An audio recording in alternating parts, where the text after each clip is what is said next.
चलिए, तो ये हम लोग का प्रश्नावली 6.3 का दूसरा नंबर का प्रश्न है। इसमें लिखा हुआ है कि ट्रायंगल DODC ग्रुप है किसका, ट्रायंगल OBA है ना, यानी कि ये दोनों त्रिभुज क्या है, आपस में एक दूसरे के समरूप है। और इस अनुसार से बोल रहा है कि angle BOC is equal to दिया है 125 डिग्री, ए वाला जो एंगल दिया है 125 डिग्री और यहाँ पे दिया है ये 70 डिग्री। तो हमें फाइंड करना है DOC और DCO, ये सारे अलग अलग एंगल्स को फाइंड करना है। तो हम लोग कैसे फाइंड करते हैं, ध्यान से देखते हैं। हम लोग सबसे पहले लेंगे इसमें यदि देखेंगे कि दिया है CDO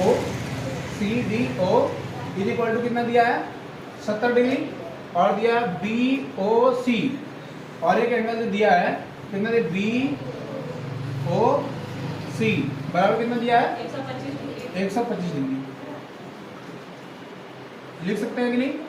अब इतना भी लिख सकते हैं तो हम कहेंगे यहाँ पे एक जरा ध्यान से समझेंगे कि ये जो BOD जो है एक स्ट्रेट लाइन है कि नहीं है ना।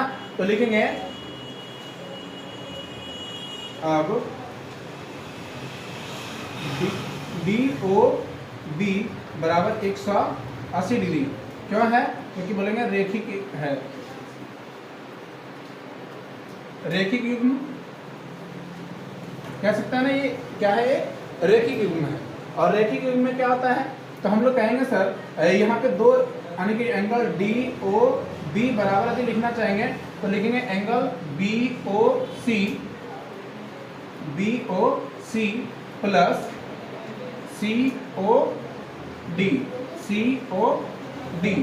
लिख सकते हैं कि यानी ये दोनों एंगल को यदि हम जोड़ देंगे तो हमारे यहाँ की स्ट्रेट लाइन सीधी रेखा बन जाएगी, है ना। तो हम इस आधार पे हम लोग यहाँ लिखेंगे ये वाला का मान दिया हुआ हम लोग का कितना होता है 180 डिग्री बराबर में इसका मान हमें मालूम है कितना है 125 डिग्री और प्लस में हमें इसका मान तो निकालना है COD का। तो हम यहाँ प्लस में है तो इधर आगे क्या आ जाएगा, माइनस हो जाएगा। तो हम लोग क्या करेंगे यहाँ पे 180 डिग्री माइनस 125 डिग्री बराबर लिखेंगे एंगल COD।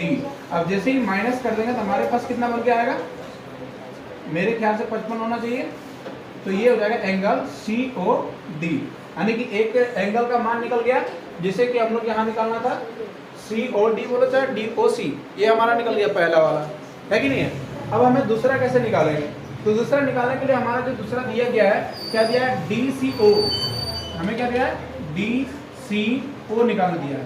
तो DCO क्या होगा, DCO है ये वाला ट्रायंगल को लेंगे कि नहीं लेंगे, पूरे ट्रायंगल को लेंगे। और एक त्रिभुज में तीनों कोना का मान कितना होता है 180 डिग्री होता है, तो वही वाला हम यहाँ उपयोग करने वाले हैं।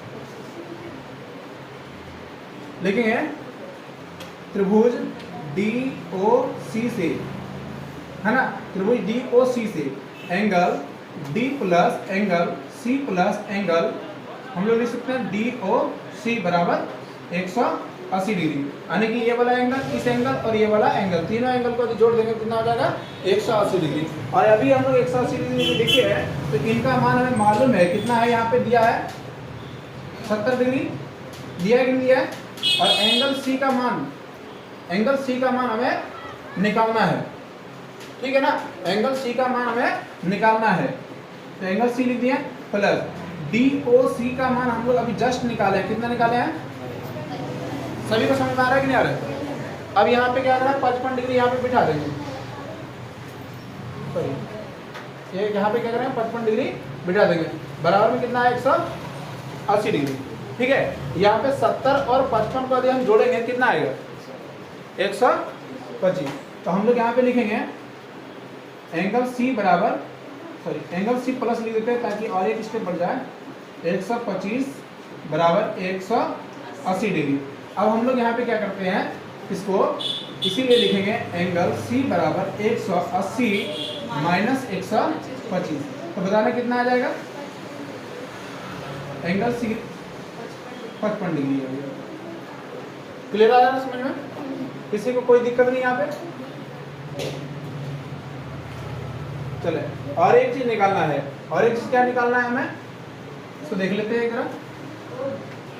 हमें निकालना है OAB, ए बी, क्योंकि हमारा ये दोनों ही त्रिभुज क्या है, एक दूसरे के समरूप है, तो बताना कि यदि समरूप रहेगा तो समरूप रहने की कंडीशन में यहाँ पे लिखेंगे चूंकि ट्रायंगल ए ओ बी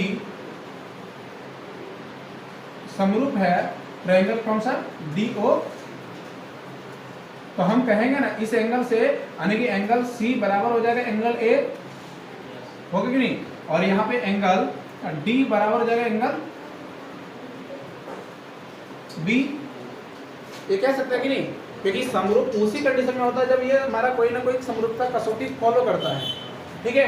तो यहाँ पे समरूपता कसौटी क्या है, एंगल एंगल एंगल है ना, तो हम यहाँ कहेंगे एंगल सी बराबर एंगल यदि ए है तो एंगल सी का वैल्यू अभी जस्ट निकाला है, कितना निकाला है 55 डिग्री, यानी कि इसका यानी एंगल ए का जो वैल्यू निकलेगा कितना निकलेगा,